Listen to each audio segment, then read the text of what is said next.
പാകിസ്ഥാനിൽ അമേരിക്കയും ഇറാനും തമ്മിൽ സമാധാന ചർച്ച നടത്തുന്നതിനിടെ ഹോർമുസിലേക്ക് അമേരിക്കയുടെ യുദ്ധക്കപ്പൽ പ്രവേശിച്ച വിവരം പുറത്തുവന്നു. ഇതോടെ ഇറാന്റെ ബോട്ടുകളും കപ്പലുകളും അമേരിക്കൻ കപ്പലുകളെ വിരട്ടി ഓടിക്കുകയും അതിർത്തി കടത്തുകയും ചെയ്തു എന്നതും ഇതിൻ്റെ കൂടെ തന്നെ റിപ്പോർട്ടായിട്ട് പുറത്തു വന്നിരിക്കുകയാണ്. അപ്പോൾ ഒരു ഭാഗത്ത് സമാധാന ചർച്ച നടത്തുന്ന സമയത്ത് മറ്റൊരു ഭാഗത്ത് കഠിനമായിരിക്കുന്ന യുദ്ധം ചെയ്യുകയോ അതല്ലെങ്കിൽ ചതിപ്രയോഗം നടത്തുകയോ ചെയ്യുക എന്നുള്ളത് സാധാരണഗതിയിൽ ഇസ്രായേൽ അമേരിക്കയും ചെയ്യാറുള്ളതാണ്. അതിൻ്റെ ഭാഗമായിട്ടാണ് ഹോർമുസിലേക്ക് കപ്പലുകൾ എത്തിയത് എന്നാണ് മനസ്സിലാക്കാൻ വേണ്ടി പറ്റുന്നത്. കടലിൽ ഇറാൻ വിന്യസിച്ച മൈനുകൾ നീക്കം ചെയ്യാൻ വേണ്ടി തങ്ങളുടെ കപ്പലുകൾ അങ്ങോട്ട് പ്രവേശിച്ചിട്ടുണ്ട് എന്ന് ഇറാൻ സമ്മതിച്ചു. അമേരിക്കയുടെ വ്യോമമേഖല നിരീക്ഷണത്തിൻ്റെ ഭാഗമായിട്ട് കൂടിയാണ് ഇത് ചെയ്യപ്പെട്ടത് എന്നാണ് അനുമാനം. 28 മൈനുകൾ തങ്ങൾ നീക്കം ചെയ്തതായിട്ട് അമേരിക്ക പ്രസ്താവിക്കുകയും ചെയ്തു. ഹോർമുസിൽ കടലിൻ്റെ ചതി നടന്നു. കടൽ ചതി അവർ ചെയ്തിട്ടുണ്ട് എന്ന് മനസ്സിലായതോടുകൂടി തന്നെ തങ്ങളുടെ സൈനികർ അവരെ ഓടിപ്പിച്ചു എന്ന റിപ്പോർട്ടാണ് IRGC ഈ വിഷയവുമായിട്ട് ബന്ധപ്പെട്ട് പ്രതികരിച്ചത്. ഒരു വശത്ത് സമാധാനം, മറുവശത്ത് കയ്യേറ്റം. സാധാരണഗതിയിൽ അവർ ചെയ്യാറുള്ള പ്രവർത്തനം ഇങ്ങനെ തന്നെയാണ്. അമേരിക്ക മരവിപ്പിച്ച ഇറാൻ്റെ ആസ്തിയുമായിട്ട് ബന്ധപ്പെട്ട കാര്യം പോലും ചർച്ച ചെയ്യാൻ വേണ്ടിയിട്ട് പാകിസ്ഥാനിൽ നടന്ന ചർച്ചയുമായിട്ട് ബന്ധപ്പെട്ട് അമേരിക്ക തയ്യാറാകുന്നില്ല എന്ന് പറയുന്നത് ആദ്യത്തെ കരാർ വ്യവസ്ഥയുടെ ലംഘനമാണ്. നമ്മൾ ചർച്ച ചെയ്യണമെങ്കിൽ സാമ്പത്തിക ആസ്തിയുമായിട്ട് ബന്ധപ്പെട്ട കാര്യം പരാമർശിക്കപ്പെടണമെന്ന് പറഞ്ഞിട്ടുണ്ട്. അതാവാമെന്ന് അമേരിക്കൻ പ്രസിഡന്റ് പറഞ്ഞതാണ്. ചർച്ചയ്ക്കെത്തിയ സമയത്ത് അവർ തലതിരിഞ്ഞു എന്ന് ചുരുക്കം.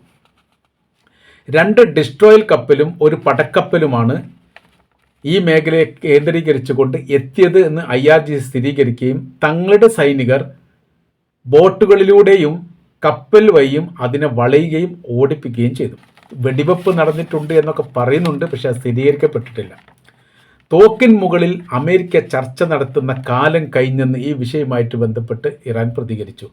സമാധാനമായിരിക്കുന്ന, അതായത് വെടിനിർത്തൽ ഇപ്പോൾ 14 ദിവസത്തേക്ക് പ്രഖ്യാപിക്കുകയും സമാധാന ചർച്ചയുമായിട്ട് ബന്ധപ്പെട്ട കാര്യത്തിന് പാകിസ്ഥാനിലേക്ക് പ്രവേശിക്കുകയും എന്നാൽ അതോടനുബന്ധിച്ച് തങ്ങളുടെ അതിർത്തി മേഖലയുടെ ഭാഗത്ത് കയ്യേറുകയും അവിടെ വലിയ രീതിയിൽ പ്രശ്നങ്ങൾ ഉണ്ടാക്കാൻ വേണ്ടി ശ്രമിക്കുകയും ചെയ്യുക, ഇത് എല്ലാ ഭാഗവും യഥാർത്ഥത്തിൽ എല്ലാ കാലത്തും അമേരിക്ക ചെയ്യുന്നതാണ്.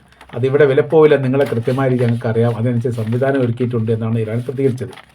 ഇതിനിടെ പാകിസ്ഥാൻ വിമാനത്താവളത്തിൽ നിരവധി ഇറാൻ്റെ സൈനിക ഉദ്യോഗസ്ഥർ വന്നതായിരിക്കുന്ന റിപ്പോർട്ട് പുറത്തു വന്നു. സാങ്കേതിക വിദ്യ ചർച്ചയ്ക്കിടെ നൽകാൻ വേണ്ടിയിട്ടാണ് അവർ എത്തിയത് എന്ന് പറയുന്നു. അതോടനുബന്ധിച്ച് തന്നെ പാകിസ്ഥാൻ്റെ പോർ വിമാനങ്ങൾ സൗദി അറേബ്യയിൽ എത്തിയിരിക്കുന്ന വിവരം പുറത്തു വന്നു. അഥവാ ഈ ചർച്ചയുമായിട്ട് ബന്ധപ്പെട്ട കാര്യത്തിന് പരാജയം ഉണ്ടാകുന്ന സമയത്ത് വലിയ രീതിയിലുള്ള ആക്രമണം നടത്താൻ സാധ്യതയുണ്ട്. അമേരിക്കയുടെ സൈനിക ബേസ് കേന്ദ്രീകരിച്ചുകൊണ്ടും അമേരിക്കയുടെ സൈനിക വിമാനത്താവളങ്ങളോ അതോടനുബന്ധിച്ച് സൈനികരെ ഉള്ള മേഖല കേന്ദ്രീകരിച്ചുകൊണ്ടും ഇറാൻ ആക്രമിക്കാൻ സാധ്യതയുണ്ട്. അതിന് പ്രതിരോധം തീർക്കാൻ വേണ്ടിയിട്ടാണോ എന്നുള്ള കാര്യം സംശയിക്കുന്നു എന്നുള്ളതാണ് പറയുന്നത്. കാര്യം എന്ന് പറയുന്നത് പാകിസ്ഥാനും സൗദി അറേബ്യയും തമ്മിൽ വലിയ രീതിയിലുള്ള ബന്ധമുണ്ട്, നയതന്ത്ര ബന്ധമുണ്ട്, സൗഹൃദ ബന്ധമുണ്ട്. ആ ബന്ധത്തിൻ്റെ അടിസ്ഥാനത്തിൽ പാകിസ്ഥാനോട് സഹായം തേടിയിട്ടുണ്ടോ എന്ന് സംശയിക്കുന്നു. കാരണം ഒരു ആണവായുധമുള്ള രാജ്യമാണ് പാകിസ്ഥാൻ എന്ന നിലക്ക് പല ഘട്ടത്തിലും സൗദി അറേബ്യക്ക് വലിയ താല്പര്യം ഉണ്ടായിരുന്നു, അതിൻ്റെ ഭാഗമാവാൻ സാധ്യതയുണ്ട്. ഇത് ഏതാനും ദിവസങ്ങൾക്ക് മുമ്പ്, ഒരാഴ്ചയായി ഇപ്പോൾ ഉക്രൈൻ്റെ president Vladimir Zelensky Saudi Arabia സന്ദർശിച്ചിരുന്നു. അതും ഒരു പ്രതിരോധവുമായിട്ട് ബന്ധപ്പെട്ടതിൻ്റെ ഭാഗമായിട്ടാണ് കണക്ക് കൂട്ടുന്നത്. കാരണം ഇറാൻ ആക്രമിച്ചു കഴിഞ്ഞാൽ പ്രതിരോധിക്കാനുള്ള വലിയ പ്രതിരോധ സംവിധാനമുള്ള രാജ്യമാണ് ഉക്രൈൻ എന്ന് പറയുന്നത്. റഷ്യയും ഇറാൻ നിർമ്മിക്കപ്പെട്ട ആയുധങ്ങളെയും വർഷങ്ങളായി പ്രതിരോധിച്ചുകൊണ്ടിരിക്കുകയാണ് ഉക്രൈൻ്റെ അകത്ത്. കാര്യം 5ാമത്തെ വർഷത്തിലാണ് ഇപ്പോൾ ഉക്രൈനും റഷ്യയും തമ്മിലുള്ള യുദ്ധം നടക്കുന്നത്. അവിടെ വലിയ രീതിയിലുള്ള പ്രതിരോധ കാര്യങ്ങൾ സൃഷ്ടിക്കുന്നത് ഉക്രൈന് മറ്റ് രാജ്യങ്ങൾ കൊടുത്ത പ്രതിരോധ സംവിധാനങ്ങൾ ഉപയോഗിച്ചാണ് എന്നൊക്കെ പറയുന്നു. അത് അമേരിക്കയുടേതാണ് ഏറ്റവും കൂടുതൽ എന്നൊക്കെ പറയുന്നുണ്ട്. ഏതായിരുന്നാലും അവർ ഈ ഒരു പ്രതിസന്ധി ഘട്ടത്തിൽ സൗദി അറേബ്യ സഹായിക്കാൻ തയ്യാറാണ് എന്ന് പറഞ്ഞിട്ടുണ്ട്. പക്ഷേ ഒരു കരാർ വ്യവസ്ഥയൊന്നും ഉണ്ടാക്കിയിട്ടില്ല. കാര്യമെന്ന് പറയുന്നത് ആ കരാർ വ്യവസ്ഥ പിന്നീട് വലിയ പ്രശ്നങ്ങളാക്കിയിട്ട് ഇറാൻ എടുക്കുകയാണെങ്കിൽ ഒരുപക്ഷെ അവർ ആക്രമണത്തിൻ്റെ രീതികൾക്കൊക്കെ മാറ്റം വരുത്താൻ സാധ്യതയുണ്ട്, കഠിനമാക്കാൻ സാധ്യതയുണ്ട്. അത് വലിയ പ്രയാസം സൃഷ്ടിക്കും എന്നതിനാൽ ഇതെല്ലാം അവരിൽ നിന്ന് പ്രതിരോധമൊന്നും സ്വീകരിച്ചിട്ടില്ല എന്ന് പറയുന്നു. എന്നാൽ അതിൻ്റെ മറ്റൊരു റിപ്പോർട്ട് പറയുന്നു ഉക്രൈൻ്റെ സൈനികരും സൈനിക സംവിധാനങ്ങളും നിലവിൽ സൗദി അറേബ്യയിൽ ഉണ്ട് എന്നുള്ളതും അവരുടെ സൈനിക കേന്ദ്രീകരിച്ചുകൊണ്ട് കഴിഞ്ഞ ആഴ്ച തന്നെ, അതായത് അവർ വന്ന് 3ാമത്തെ ദിവസം തന്നെ ഉക്രൈൻ്റെ പ്രസിഡന്റ് വ്ളാഡിമിർ സെലൻസ്കി എത്തി 3ാമത്തെ ദിവസം തന്നെ പ്രതിരോധ സംവിധാനങ്ങൾ സൂക്ഷിക്കപ്പെട്ട മേഖല കേന്ദ്രീകരിച്ചുകൊണ്ട് ഇറാൻ ആക്രമണം നടത്തി എന്നുള്ളതും 20ഓളം ഉക്രൈൻ്റെ സൈനികർ കൊല്ലപ്പെട്ടിരിക്കുന്നു എന്നുള്ളതും പുറത്തുവിടാത്തതാണ് എന്നുള്ള റിപ്പോർട്ടുകളൊക്കെ അനൗദ്യോഗികമായിട്ട് പുറത്തു വരുന്നു. യുദ്ധവുമായിട്ട് ബന്ധപ്പെട്ട കാര്യങ്ങളെല്ലാം നമുക്ക് സ്വീകരിക്കാൻ വേണ്ടി പറ്റില്ല. മാത്രവുമല്ല എല്ലാ കാര്യവും കൃത്യമായ രീതിയിൽ ഒരു രാജ്യമായിട്ട് പറയുകയില്ല. അങ്ങനത്തെ വലിയ വിഷയം ഈ കാര്യവുമായിട്ട് ബന്ധപ്പെട്ടുണ്ട് എന്ന് ചുരുക്കം. ഇപ്പോൾ നമ്മൾ പറഞ്ഞു വരുന്നത് ഹോർമൂസ് കടലുമായിട്ട് ബന്ധപ്പെട്ടാണ്. ഹോർമൂസ് കടലിൽ മൈനുകൾ സ്ഥാപിക്കപ്പെട്ടത് 28 മൈനുകൾ നീക്കി എന്ന് പറഞ്ഞോടനുബന്ധിച്ച് തന്നെ തങ്ങൾ 100-ലധികം മൈനുകൾ വീണ്ടും സ്ഥാപിക്കപ്പെട്ടിട്ടുണ്ട് എന്നും ഇറാൻ ഈ വിഷയവുമായിട്ട് ബന്ധപ്പെട്ട് പ്രതികരിച്ചു.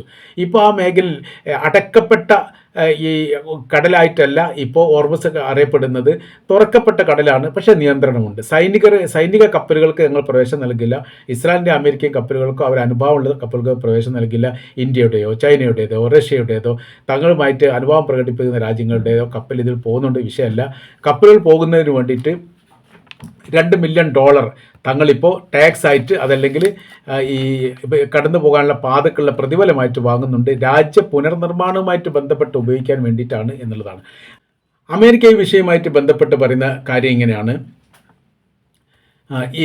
ഇതൊരു സ്വതന്ത്ര പാതയായിരുന്നു. അപ്പോൾ ഈ യുദ്ധം തുടങ്ങുന്നതിന് മുമ്പ് അന്താരാഷ്ട്ര തലത്തിൽ അംഗീകരിക്കപ്പെട്ട പാതയാണ്. UN ഐക്യരാഷ്ട്രസഭ അംഗീകരിക്കപ്പെട്ട പാതയാണ്.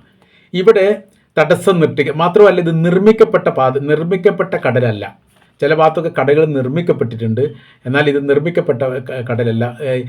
ചില നദികൾ നിർമ്മിക്കപ്പെട്ടു. കാശ്മീരിൽ അങ്ങനെ ഒരു നദി നിർമ്മിക്കപ്പെട്ടിട്ടുണ്ട്. നമ്മുടെ ഈ സ്വാതന്ത്ര്യത്തിനൊക്കെ മുമ്പ് ഇവിടെ കാശ്മീർ രാജ്യം ഭരിക്കപ്പെട്ട ഭരണാധികാരികൾ നിർമ്മിക്കപ്പെട്ട ഒരു തടാകമുണ്ട് കാശ്മീരിൻ്റെ അകത്ത്. അതേപോലെ തന്നെ ചില കടലുകൾ അതുപോലെ നിർമ്മിക്കപ്പെട്ട വ്യത്യസ്ത രാജ്യങ്ങളുണ്ട്. നമ്മൾ ചർച്ച ചെയ്യാനുള്ള സമയമില്ലാത്തതുകൊണ്ടാണ്. അപ്പോൾ ഇതിന് സമാനമായ രീതിയിലാണ് ഇപ്പോൾ അമേരിക്ക സംസാരിച്ചത്. അത് നിർമ്മിക്കപ്പെട്ട കടലല്ല, പ്രകൃതി നൽകപ്പെട്ട കടലാണ്, എല്ലാവർക്കും തുല്യാവകാശമാണ്. അപ്പോൾ ഇറാൻ്റെ മറുപടി, തുല്യാവകാശമായിരിക്കുന്ന അമേരിക്കയുടെ കടൽ തീരത്തിലൂടെ ഒരു യുദ്ധക്കപ്പലുമായിട്ട് ഞങ്ങൾക്ക് സഞ്ചരിക്കാൻ വേണ്ടി നിങ്ങൾ അനുമതി നൽകുമോ?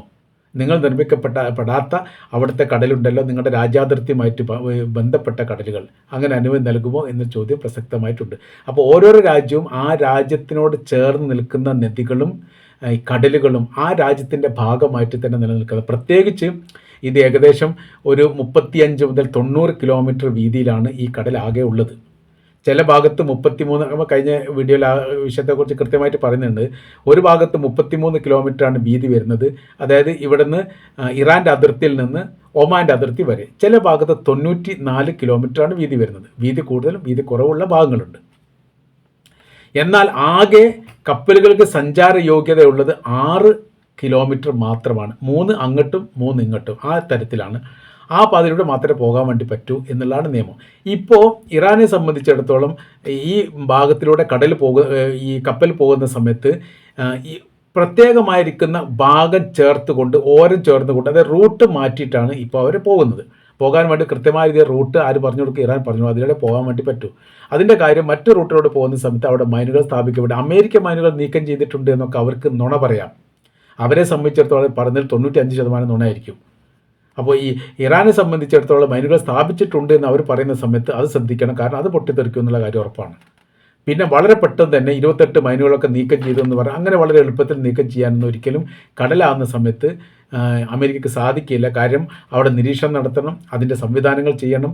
അപ്പോൾ ഈ ചുറ്റുഭാഗം യുദ്ധഭൂമികയായതുകൊണ്ട്, ഇപ്പോൾ ഹോർമൂസ് കടൽ എന്ന് പറഞ്ഞാൽ ഒരു യുദ്ധഭൂമികയാണ്. എല്ലാ ഭാഗങ്ങളിലും വലിയ രീതിയിൽ നിരീക്ഷണം ഇറാൻ നടത്തുന്ന സമയത്ത് അതിനിടയിൽ മണിക്കൂറുകളോളം കാത്തിരുന്നു കൊണ്ട് മൈനുകൾ നീക്കം ചെയ്യുക എന്ന് പറഞ്ഞാൽ അസാധ്യമാണ്, അശാസ്ത്രീയമാണ്, നടക്കാത്തൊരു കേസാണ്. അപ്പോൾ അവർ പറയുന്നത് നുണയാണ്.